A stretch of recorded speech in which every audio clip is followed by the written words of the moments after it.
Vemi za ruku.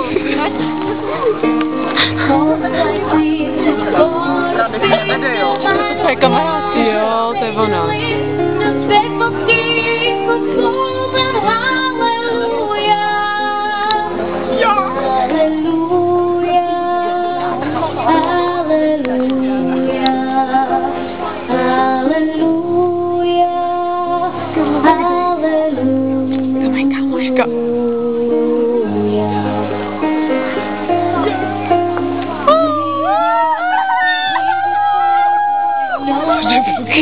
I bought this car, I used to live alone before I knew you. I seen your flag on the member and love this song, the victory march, the gold is the broken hallelujah. Hallelujah,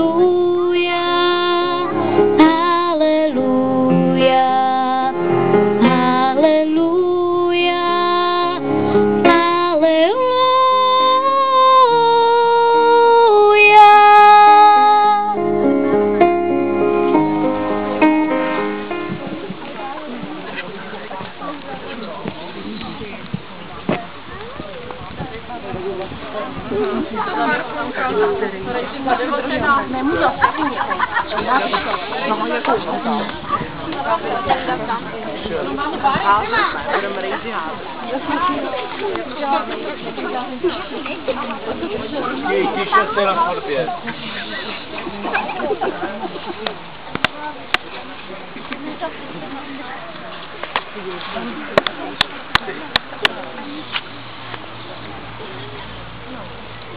No.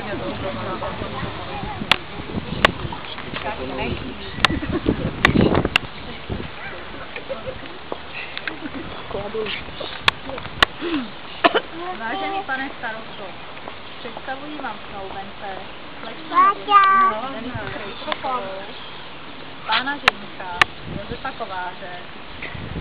Snoubenci jsou seznámeni, jeden z druhých, s vyhláškou obce Bíkozovec, číslo 356/125 B, se svým školním prospěchem, volnou kapacitou svých počítačů, s rychlostou připojením k internetu svého počítače, se stavem svých mobilních telefonů a politikou snoubence do stavu manželské. Tímto vám, pane starosto, předávám slovo.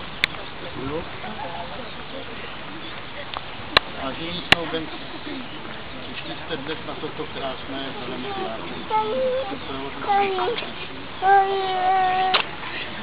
Přede všemi účelem souhlasnou prohlášení. Všichni přítomní jsou přesvědčení. U vás jsem přivedla vzájemná důvěra a lásku. Váš krásný a hlubokojící vztah vás bude provázet další. Já vám prožívat společně radost a pomůže vám překonat potíže a překážky. Pane ženíčku, připomínám vám, že si berete jízku, kterou jste si zamiloval, a již jste si volil mezi mějte ji rád, vašte si a nejen lidí, ale i v budoucnu jejího šalku. Vám slečno nevěřte. Připomínám, že úkol, který čeká ženu v manželství, je mateřství.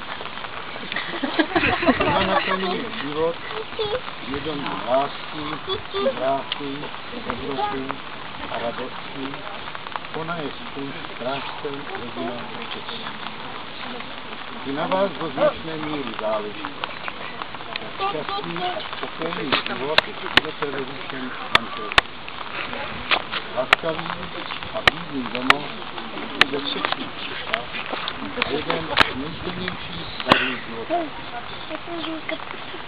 Dovolte mi, vážení snoubenci, abych v této slavnostní chvíli alespoň krátce vzpomněl vaši rodičku. Byla to jejich láska a starostlivá péče, která z vás vychovala zdravé a samostatné dítě. Nemůžete být dostatečně vděční za vše, co pro vás můžete udělat. Plaťte tento velký morální dluh, že i vy sami dobře vychováte své děti. Děti jsou nadějí našeho života a zárukou naší budoucnosti. Vychovejte je tak, aby se mohli v životě představit.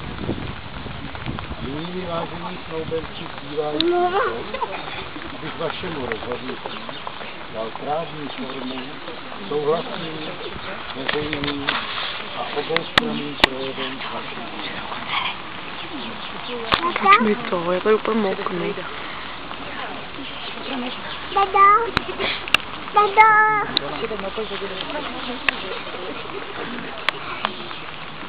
Pane ženíchu, rádi se vás. Za dobrovolně vstupujete do manželství přítomnou nevěstou slušnou Denichovu. Ano. Děkuji.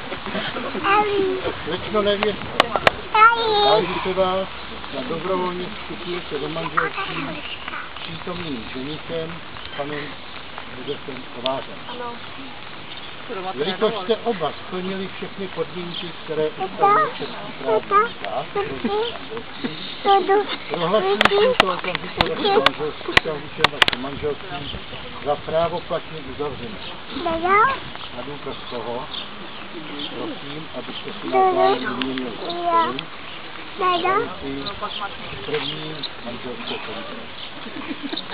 Tak to musím natočit teď.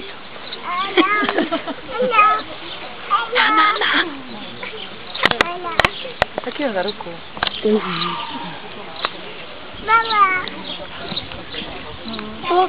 Pusu. Ještě jednou.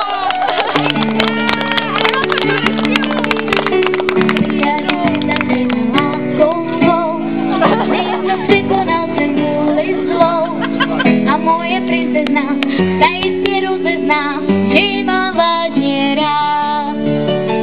A v jeho blízkosti se náhle zdá, že letat v oblacích se málem dá. Dát ruku na ruku, netřeba záruku, jeho se přece nelze vůbec stát. Oslava veliká, ať už se chystá, a buchyt je spousta, lahodná sousta. Ať naše láska je vždy stejně čistá a pevná jako brány drát. Hezká jako obrázek a zábavná a píchu princezen tak málo zná. Vyrostla v dostatku, jak holka ze statku, umí za práci brát. Konečně kluk, co o mě zájem má, přitažlivost je jistě vzájemná. A srdce z rubínu má barvu po vínu, starý královému vždy má jej dát. Ta naše dvojice je překvapivá a ve všech známých pekárna zámek.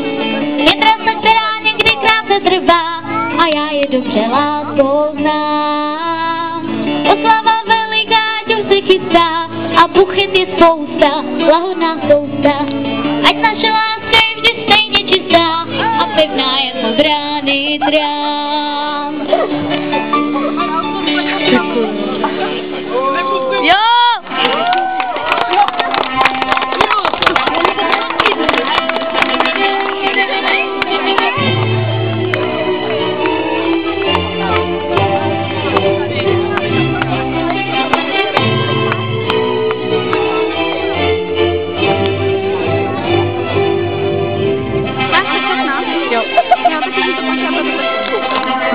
Všechno, tam už nic nebude.